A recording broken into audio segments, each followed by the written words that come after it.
Acabou. Invadiram o prédio do STF.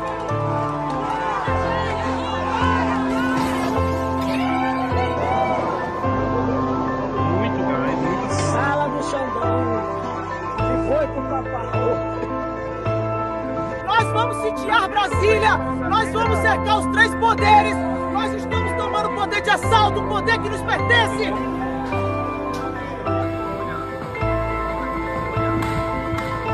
Meu herói aqui, ó. Tô na casa dele aqui, ó. Na nossa casa aqui, ó. Na nossa casa.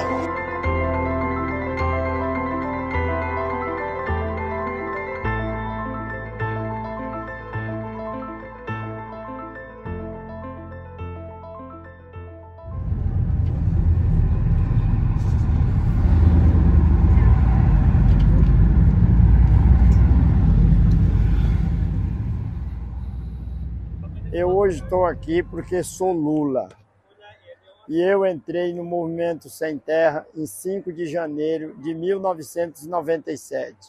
Até hoje eu estou aqui e vim prestigiar a posse do nosso futuro presidente da República, Luiz Inácio Lula da Silva.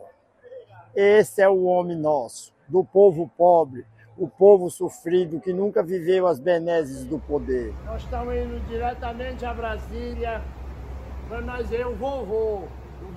Brasil para frente, Lula é presidente. Participei da campanha, fiz campanha para o Lula e estava ali na torcida há muito tempo. Eu estou assim muito esperançosa. Como diz Paulo Freire, esperançar. E Lula é esse esperançar, não só na minha vida, mas no futuro. Essa luta é nossa, essa luta é do povo, é só lutando que se faz um Brasil novo.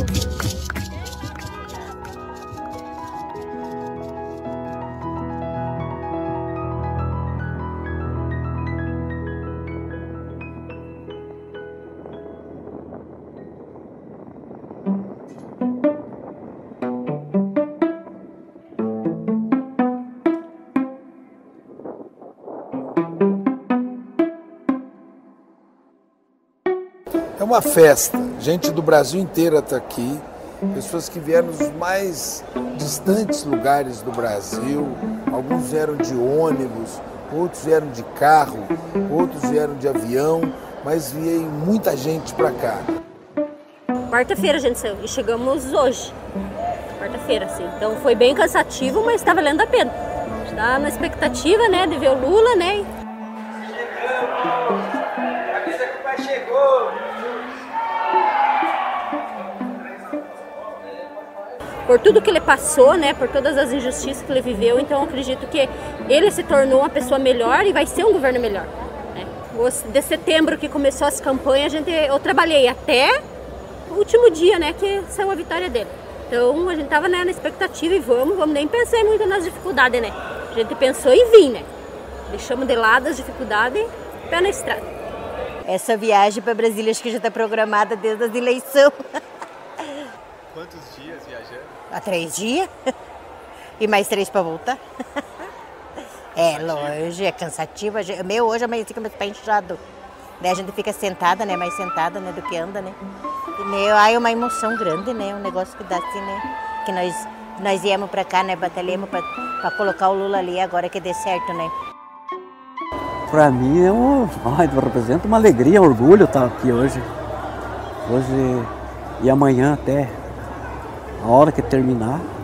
Isso vai ficar na história, isso é uma história, né? Uma história de um presidente que esteve preso e conseguiu se eleger presidente de volta. A expectativa assim, que nós temos para o próximo presidente é que ele ajude a combater a fome, regularizar nossos acampamentos, ainda que não é assentamento, e ajudar nós na reforma agrária. A gente está esperando, né? Esperança que o Lula entre lá e cumpra o que prometeu, né? Ele quer que a gente cobre, né? Então a gente quer que regularize, manda os títulos, né? A gente quer a regularização para trabalhar na terra, né? Então tudo certinho é mais fácil, né? Porque produzindo a gente já tá, né? Só que a gente quer a regularização da terra agora. A luta da reforma agrária sofreu um enorme retrocesso nos últimos 6 anos e um represamento enorme, um desmonte das políticas públicas. E eles construíram a resistência e a esperança de mudança. E é por isso que agora a gente tem que dar uma resposta. Nós temos que garantir a soberania alimentar. E é esse o grande desafio, apoiando o campo, apoiando a agricultura familiar, apoiando os assentamentos.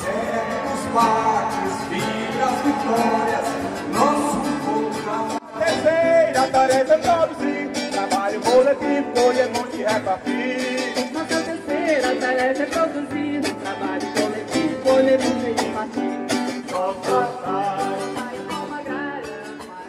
Nós queremos ter indígenas nos 3 poderes da União. E nós só estamos aqui hoje porque a gente nunca teve medo de lutar. Nós nunca desistimos. Embora vendo nosso povo morrer, nossos territórios sendo invadidos, o garimpo ilegal matando nossos povos, o mercúrio contaminando a água que o nosso povo bebe, o corpo de nosso povo, nossas florestas sendo destruídas para o agronegócio, para a mineração. Nós lutamos pela vida. Nós lutamos pelo direito de existir. E só existimos se nossos modos de vida forem respeitados. Muitos dos companheiros e companheiras que estão aqui marcharam por esse país, lutando pela democracia, denunciando a Lava Jato, e nunca deixaram de acreditar que nós poderíamos chegar no momento que nós estamos chegando.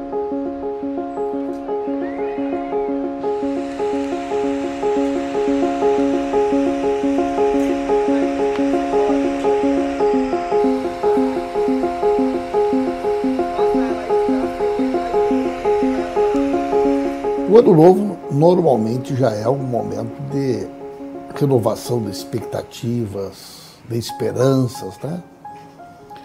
Só que normalmente são expectativas individuais, né? Esse ano é como se o Ano Novo, com o apóstolo Lula, significasse uma renovação da esperança e das expectativas do povo brasileiro, do país.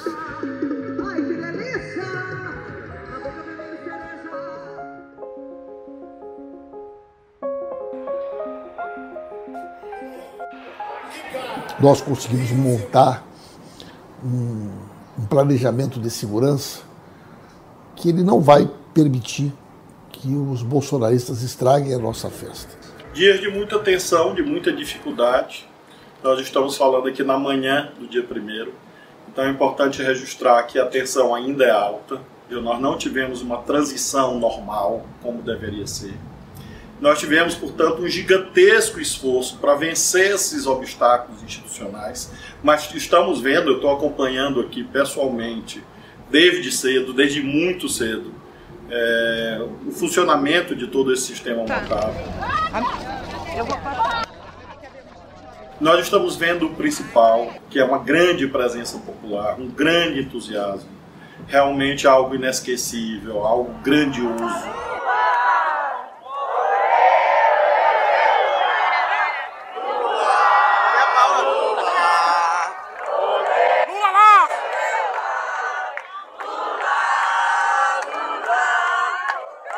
Para mim começou quando eu peguei o carro, né, foi para o Congresso, passando ali pelo povo na rua, assim. Confesso que ali já foi o primeiro choro, já foi naquele caminho, as pessoas ali comemorando. Eu desci com a presidenta Dilma a rampa, né, no dia 12 de maio de 2016. Eu nunca mais tinha voltado ao Palácio até a posse do presidente Lula.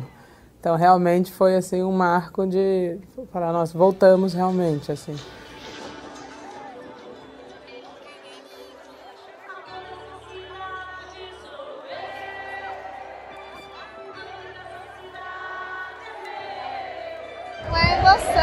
Vários anos depois, ele conseguiu, o Brasil vai mudar, graças a Deus, estou muito feliz.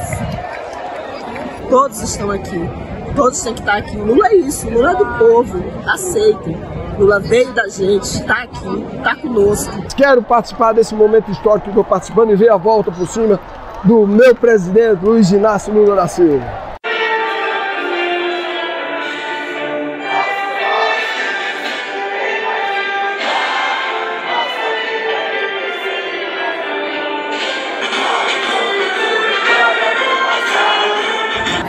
Que a justiça acaba forte. Verás que o filho teu não pode a luta. Nem teme quem se adora a própria morte. Terra adorada, entre outras vilas do Brasil, ó pátria amada. Os filhos desses homens são gente pátria amada, Brasil.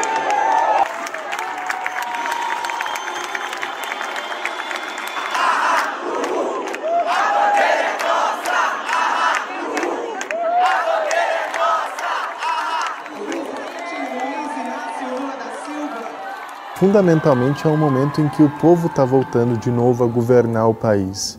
E o símbolo, né, que se pretende passar, né, com os ritos que vão ser construídos, com a estrutura que está sendo produzida, é de que esse é um reencontro do governo com o povo, né, na sua diversidade, na sua complexidade, mas principalmente dessa representação daqueles que sempre foram excluídos. Eu acho que é uma retomada territorial, literalmente, né? Eu acho que tem esse simbolismo da retomada territorial e da retomada de um governo que a gente espera, né, que consiga avançar aí no diálogo, né, com os vários setores da sociedade.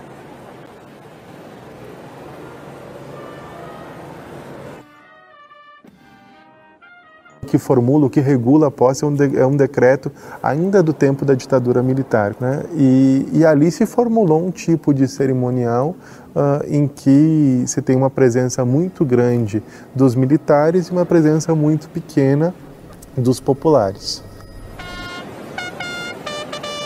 São todas marcações que são construídas e que nós podemos mudar.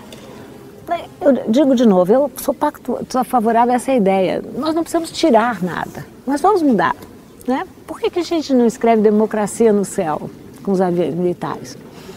Por que o tiro de canhão não pode projetar outras imagens? Né? Eu penso que o Brasil ainda precisa se livrar dessas metáforas tão bélicas. E nós vivemos 4 anos do governo Jair Bolsonaro em que essas metáforas bélicas viraram símbolos nacionais. E a nossa ideia era contrabalançar um pouco isso, sem desrespeitar os militares, a história, todos os ritos que devem ser feitos, incluir uma boa dose de presença do povo, das suas manifestações. É uma posse de um presidente civil construída por civis, são símbolos importantes de um novo momento que o Brasil precisa inaugurar, que é um momento que consolida a democracia. E quem entrega a faixa? Essa é uma pergunta que todo mundo está se fazendo, né? Talvez não tenha uma pessoa, uma faixa que vá passando de mão em mão e que ela chegue no Lula não como uma pessoa, mas como uma representação de um período histórico com todos os seus protagonistas.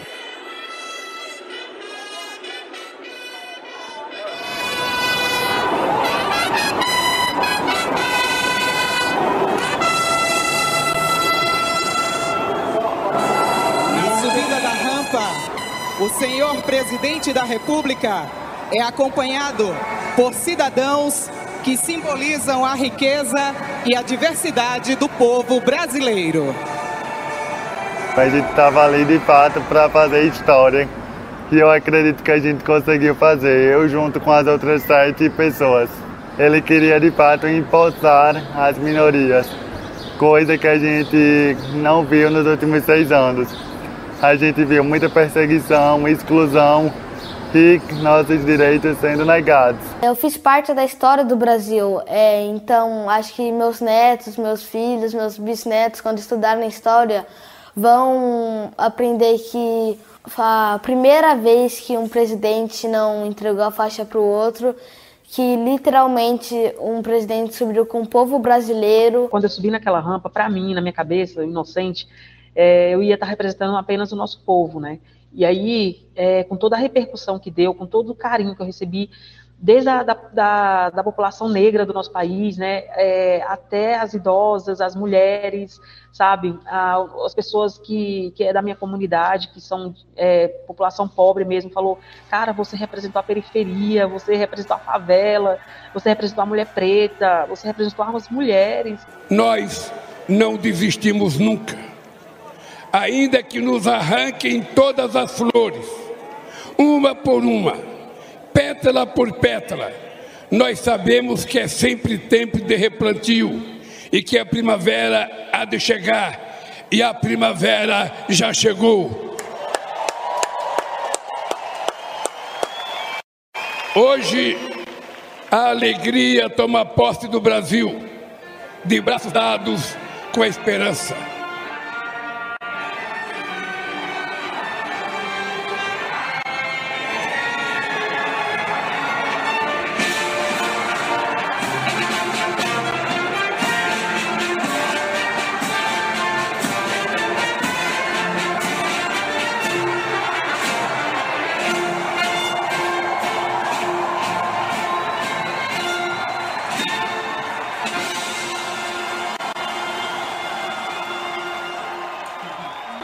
Viajando em Curitiba, aí quando a gente soube que tinha pessoal acampado lá para gritar bom dia, boa tarde, boa noite, presidente Lula, eu pedi pra gente ir lá, aí a gente foi gritar, foi bem legal.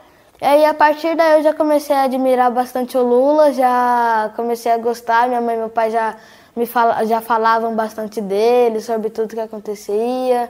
Quando eu assisti o filme dele, eu entendi que não só pessoas importantes, que nasceram em famílias importantes, ricas, que os antepassados já eram governantes assim, podem se tornar presidente.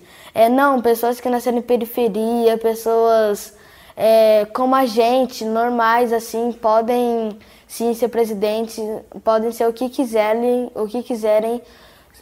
sonhando bastante, nunca desistindo. Há muito tempo não víamos tamanho abandono e desalento nas ruas. Mães garimpando lixo em busca de alimento para os seus filhos. Famílias inteiras dormindo ao relento, enfrentando o frio, a chuva e o medo. Crianças vendendo bala ou pedindo esmola, quando deveriam estar na escola, vivendo plenamente a infância que tem direito. Trabalhadores e trabalhadoras desempregados, exibindo nos semáforos cartazes de papelão com a frase que nos envergonha a todos. Por favor, me ajuda.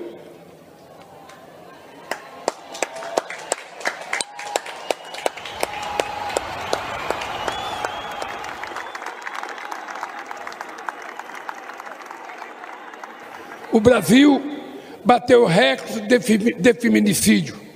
As políticas de igualdade raciais sofreram um severo retrocesso. Produziu-se um desmonte das políticas da juventude e os direitos indígenas nunca foram tão ultrajados na história recente do país. Os livros didáticos que deverão ser usados no ano letivo de 2023 ainda não começaram a ser editados. Falta o remédio na farmácia popular. Não há estoque de vacinas para o enfrentamento das novas variantes da Covid-19. Faltam recursos para a compra de merenda escolar. As universidades corriam o risco de não concluir o ano letivo. Não existe recurso para a defesa civil e a prevenção de acidentes e desastres. E quem está pagando a conta deste apagão é outra vez o povo brasileiro. É tempo de união e reconstrução do nosso país. Que a alegria de hoje seja a matéria-prima da luta de amanhã e de todos os dias que virão. Que a esperança de hoje fermente o pão que há de ser repartido entre todos. E que estejamos sempre prontos a reagir, em paz e em ordem, a quaisquer ataques extremistas que queiram sabotar e destruir nossa democracia. Na luta pelo bem do Brasil, usaremos as armas que os nossos adversários mais temem. A verdade que se sobrepôs à mentira, a esperança que venceu o medo e o amor que derrotou o ódio. Viva o Brasil e viva o povo brasileiro!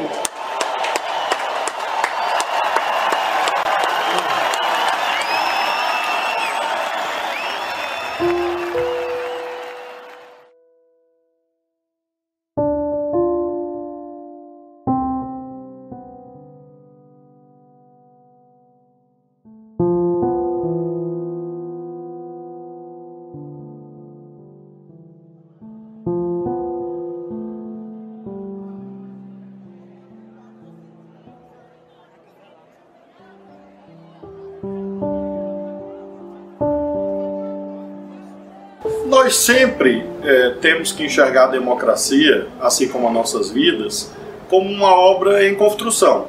Nunca a perfeição é alcançada.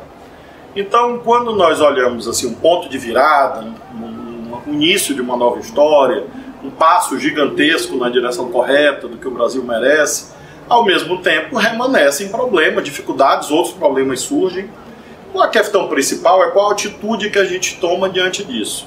E eu acho que a atitude deve ser sempre de enfrentar dificuldades e saber que é possível vencê-las. E eu acredito muito que essa reconstrução institucional, no que se refere à segurança pública, vai ocorrer. Progressivamente, nós vamos mostrar que a lei é o trilho correto, que ninguém pode ideologizar, politizar, partidarizar a atuação do sistema de justiça, do sistema de segurança pública. Ela é democrática, é correta, e aí nós estamos para poder fazer a segurança dos senhores na via, uma vez que a via vai ser compartilhada com os veículos.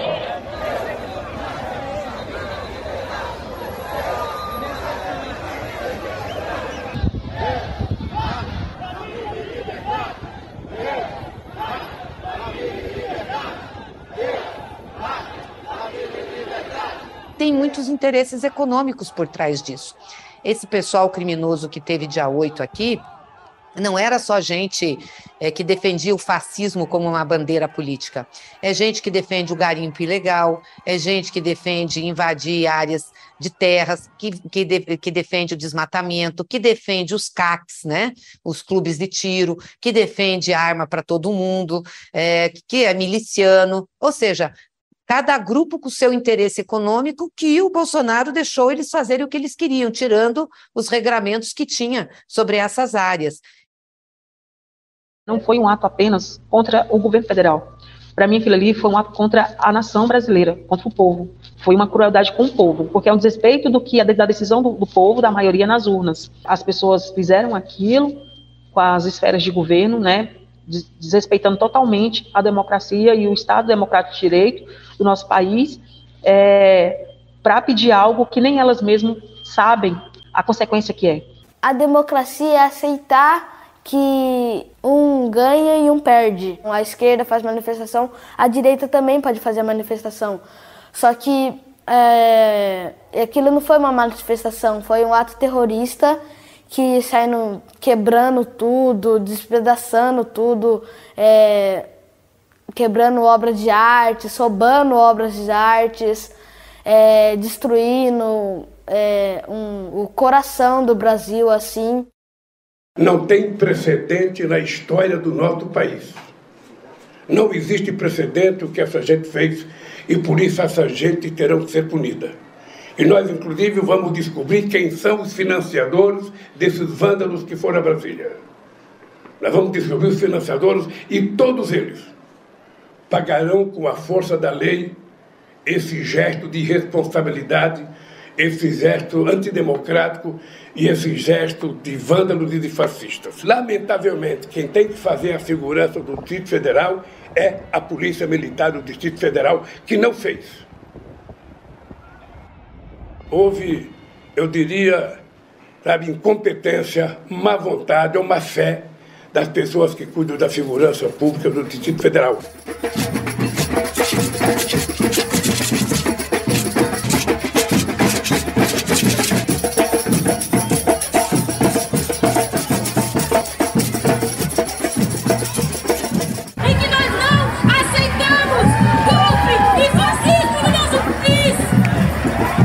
Eu vinha no metrô, estava chateada, eu falei assim, nossa, quantas vezes nós fomos para a Avenida Paulista, eu fui para a Avenida Paulista, alegre, determinada, para a luta, e hoje eu estou triste, não gostaria de estar aqui hoje.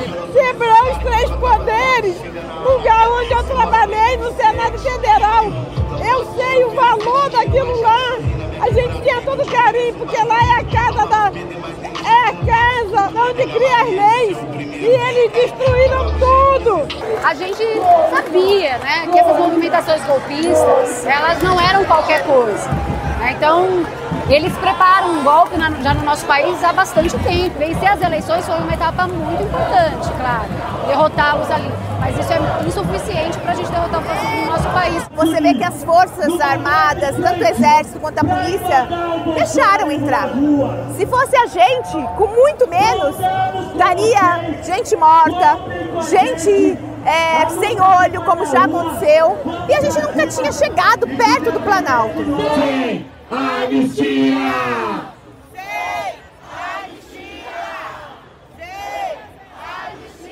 E a gente entende que isso tudo é um reflexo de uma impunidade das forças institucionais armadas do país. E que hoje ganhou essa força junto com os policiais, que são principalmente militares, né, que são força auxiliar do Exército. É essa polícia militar que foi criada a partir de 69, da forma como ela é hoje. Então também não é uma surpresa uma polícia que, inclusive, mata, né, ela mesma julga, ela mesma assassina o nosso povo hoje pobre nas periferias, e que nesse momento mostra de que lado que está, né? Está num Brasil polarizado pelo bolsonarismo, pelo golpismo. Durante 4 anos ficou incitando esse tipo de fascismo, de reação violenta, de intolerância. Bolsonaro é o responsável direto por isso. Eles perderam. A maioria do povo brasileiro disse não a isso. E o Lula é o presidente, se elegeu, e aquela posse foi uma expressão da diversidade do povo brasileiro que ajudou a eleger o Lula. Eles não aceitaram a derrota e reagiram com violência. Nós estamos aqui hoje para dizer que não é a violência que vai prevalecer, não é o golpismo que vai prevalecer a democracia.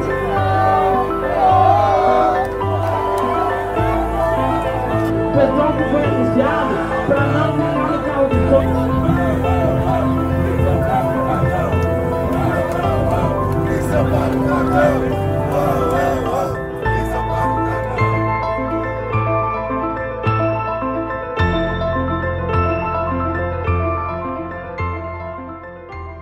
É um momento da história que é deixado para trás.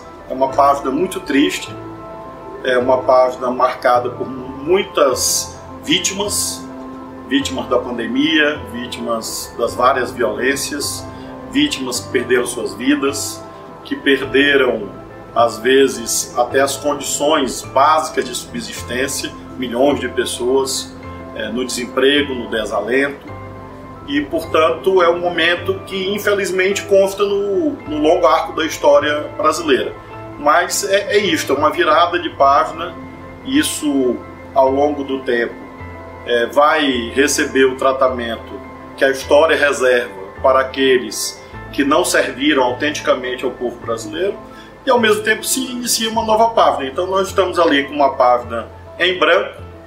O presidente Lula é o representante dos verdadeiros escritores dessa nova história, que é a sociedade brasileira. Ele não destruiu, nem materialmente, nem simbolicamente, e a Constituição brasileira aqui está e venceu. Significa dizer que o Brasil venceu.